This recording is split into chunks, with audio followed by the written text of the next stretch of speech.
Ever feel like there's this like invisible tripwire on the road to success? You're doing everything right, but something's holding you back. Ah, yeah, that feeling.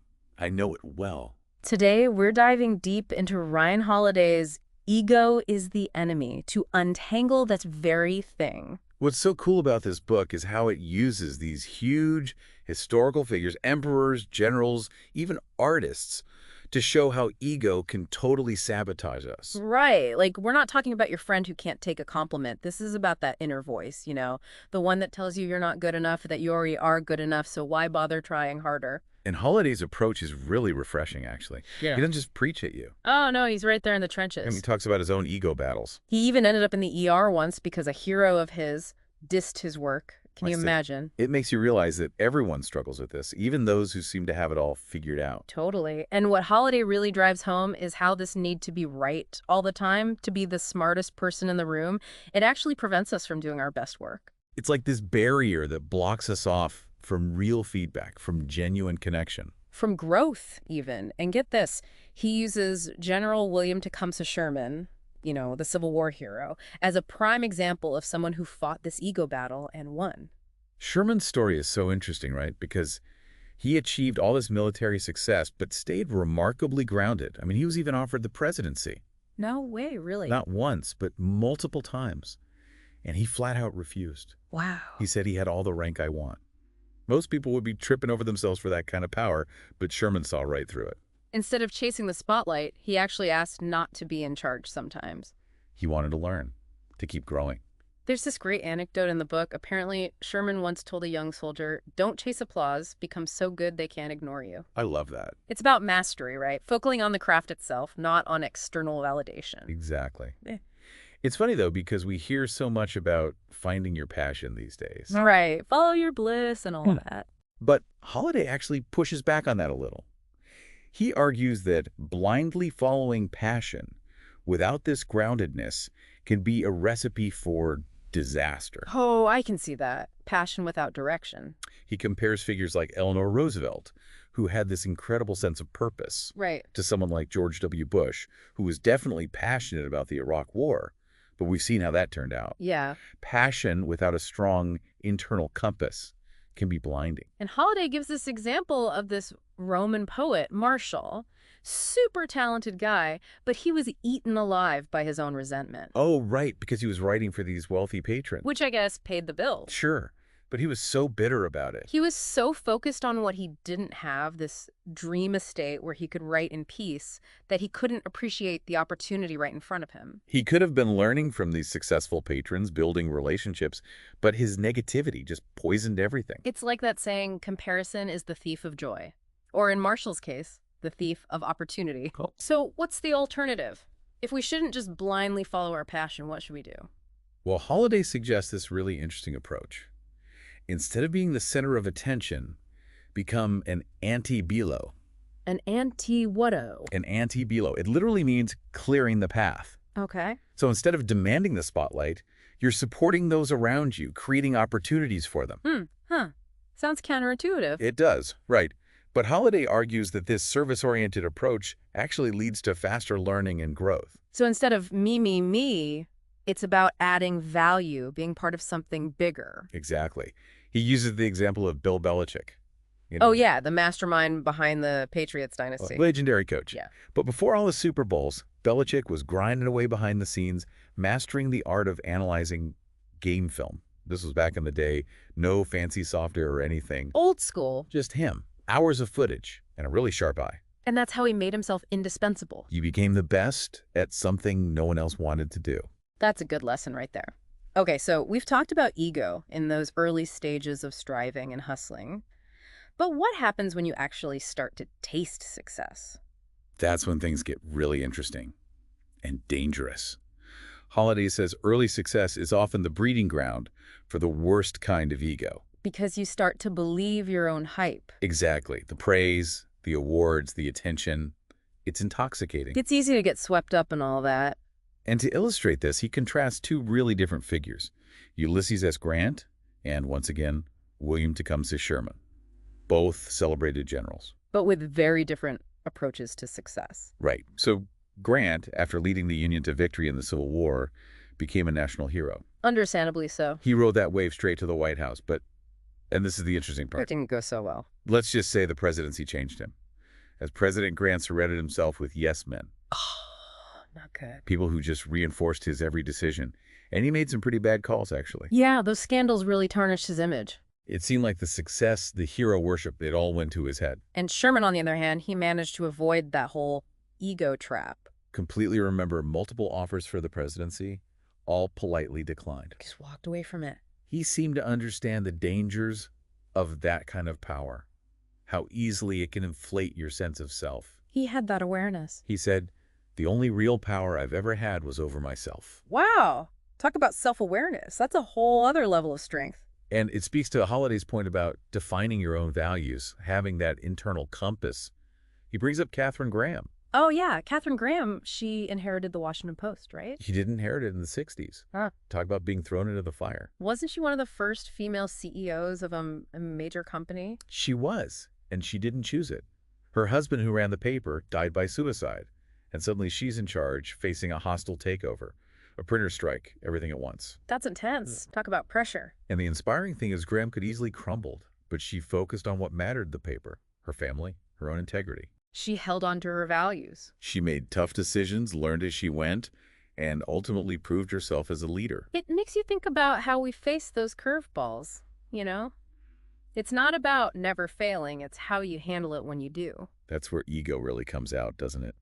When we face setbacks, it becomes a shield to deflect blame. Oh, totally. Easier to blame someone else than to look in the mirror. And Holliday uses John DeLorean as an example, DeLorean the car guy. the one and only. From sports cars to cocaine trafficking, what a story. Talk about a downfall. DeLorean was a visionary, designed some truly amazing cars, but his company hit a rough patch. Things happen. And instead of adapting, owning his mistakes, his ego took over. He made some bad choices. That whole drug deal to save the company, it's a classic ego-driven downfall. He was so convinced of his own brilliance, his own rightness, that he couldn't see straight. Blinded by ego. Exactly. Now contrast that with Bill Walsh, the coach, who turned the San Francisco 49ers around. Walsh, the architect of the West Coast offense. A legend. And his approach was so different. He didn't focus on wins and losses, not at first. Yeah. His focus was on the process, on constant improvement. Even in defeat, he was dissecting the game, looking for any edge, any opportunity to get better. So he used those losses as fuel.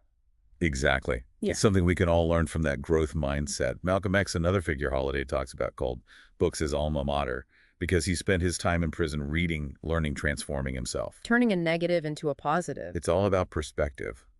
Do you see failure as the end or a chance to begin again, but better equipped this time? Okay, so we've talked about ego and aspiration and success and in failure. What's the solution? What helps us navigate all of this without letting our ego run wild? Holliday keeps coming back to one thing: humility. Humility, not what you'd expect in a book about ambition and success. Right. And he doesn't mean being a pushover.